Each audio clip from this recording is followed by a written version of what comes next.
De nombreux clients ont de multiples sources de dettes, notamment leurs prêts hypothécaires résidentiels, leurs marges de crédit, leurs cartes de crédit et leurs prêts personnels.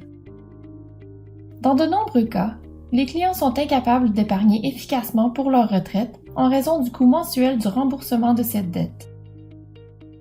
Sans stratégie pour gérer la dette, certains clients risquent également d'être endettés pendant une bonne partie de leurs années de retraite.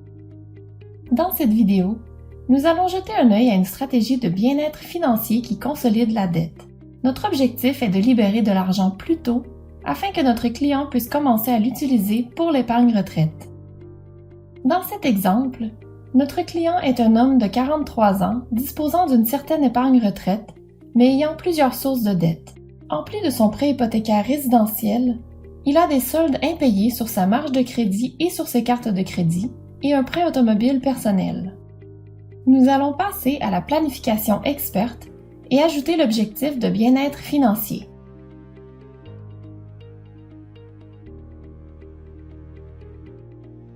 Ici, nous pouvons accéder à l'onglet « Liquidité disponible par mois ». Le graphique affiché nous montre les moments futurs où diverses dettes seront remboursées. Ceux-ci sont mis en évidence à l'aide des points bleus en bas. En passant notre souris par-dessus ces points, nous voyons les dettes spécifiques qui sont remboursées et en quelle année. Par exemple, nous voyons que le prêt automobile est remboursé en 2030, la carte de crédit est remboursée en 2034, la marge de crédit est remboursée en 2036 et enfin, le prêt hypothécaire résidentiel est remboursé en 2040. Le graphique « Liquidité disponible par mois » montre de façon claire l'argent supplémentaire qui sera libéré une fois ces dettes remboursées.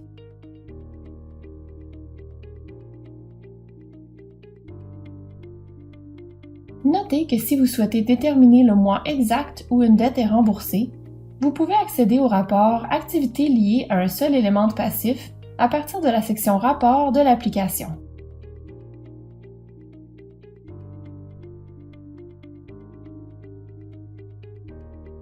Dans cet exemple, une grande partie des flux monétaires mensuels de notre client servira à rembourser sa dette. Pour libérer une partie de cet argent plus tôt, on peut appliquer une stratégie de consolidation de dette. Dans le panneau Stratégie, nous cliquons sur Plus en bas. Dans le champ Rechercher, nous entrerons Consolidation de dette, puis nous appliquerons cette stratégie en cliquant dessus. Dans cet exemple, nous laisserons le prêt hypothécaire tel quel, mais consoliderons les 3 autres dettes du consommateur en une seule marge de crédit hypothécaire avec un taux de 5%. Nous convaincrons également notre client de payer 30 $ de plus par mois pour rembourser la dette plus rapidement. Nous voyons que 3 des points au bas de notre graphique ont été remplacés par un seul point appelé « Prêt refinancé ». Nous voyons que ce prêt est remboursé en 2031, date à laquelle nous aurons 450 $ de fonds supplémentaires que nous pourrons utiliser pour épargner en vue de la retraite. Nous constatons également que le prêt hypothécaire est remboursé en 2040, date à laquelle nous aurons 1 900 $ de fonds supplémentaires que nous pourrons également utiliser pour épargner en vue de la retraite. Pour nous assurer que nous appliquons ces fonds supplémentaires à la retraite et non au flux monétaire général, nous cliquerons sur la roue de la retraite pour la mettre en évidence. Nous constatons que notre objectif de retraite n'est qu'à 90%. Pour utiliser les 450 $ qui seront libérés en 2031 après le remboursement du prêt refinancé, nous cliquerons sur la stratégie « Épargner plus » une fois que le solde de votre prêt refinancé est remboursé. Remarquez que cela a fait passer la retraite du client de 90% à 95%. Afin de bonifier davantage la retraite du client, nous veillerons désormais à ce que les 1 900 $ qui seront libérés en 2040, après le remboursement du prêt hypothécaire, soient appliqués à l'épargne. Nous rechercherons la stratégie « Épargner plus » une fois que le solde de votre prêt hypothécaire est remboursé. Notez que ça a fait passer la retraite du client de 95% à 105%.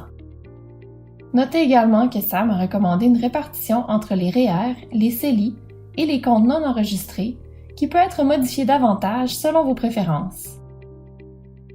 La consolidation de dette n'est qu'une des nombreuses stratégies de Sam concernant le bien-être financier dans Conquest, conçu pour vous aider à fournir des conseils en ce qui concerne la dette de votre client.